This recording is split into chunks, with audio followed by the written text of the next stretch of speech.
নিতুরিয়ার ভামুরিয়া শশীমুখী উচ্চ মাধ্যমিক বিদ্যালয়ের মাঠে অনুষ্ঠিত হলো নিতুরিয়া নিউ চক্রের ভামুরিয়া অঞ্চলের 14টি প্রাথমিক বিদ্যালয়ের বার্ষিক ক্রীড়া প্রতিযোগিতা ও পুরস্কার বিতরণী অনুষ্ঠান হলো।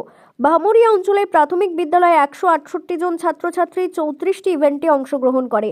উপস্থিত ছিলেন নিতুরিয়া পঞ্চায়েত সমিতির সভাপতি শান্তিভূষণ যাদব, শিক্ষক পবিত্র ধীবর, শিক্ষিকা রেণুকা চক্রবর্তী, শিক্ষক শানুহারি, সুজয় গোপ ও সজল রজক, ভামুরিয়া পঞ্চায়েতের প্রধান অতনু চক্রবর্তী, দীঘা পঞ্চায়েতের সদস্য অভয় মণ্ডল, সাধনা পত্রিকার সম্পাদক শান্তিপ্রিয় গুরু, সাংবাদিক বাবলু বল। উপস্থিত অতিথিরা কৃতি ছাত্রছাত্রীদের হাতে পুরস্কার তুলে দেন। সমস্ত ছাত্রছাত্রীদের দুপুরে আহারের ব্যবস্থা করা হয় বলে জানান বার্ষিক ক্রীড়ার আহ্বায়ক শিক্ষক পবিত্র ধীবর।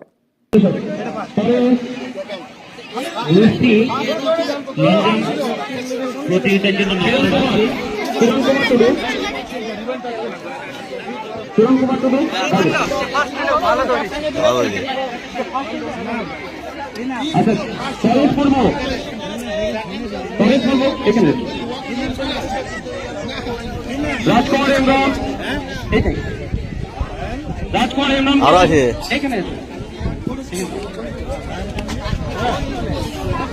আচ্ছা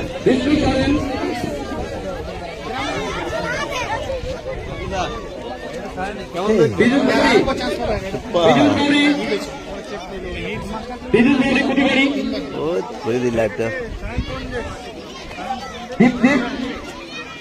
দীপ আছে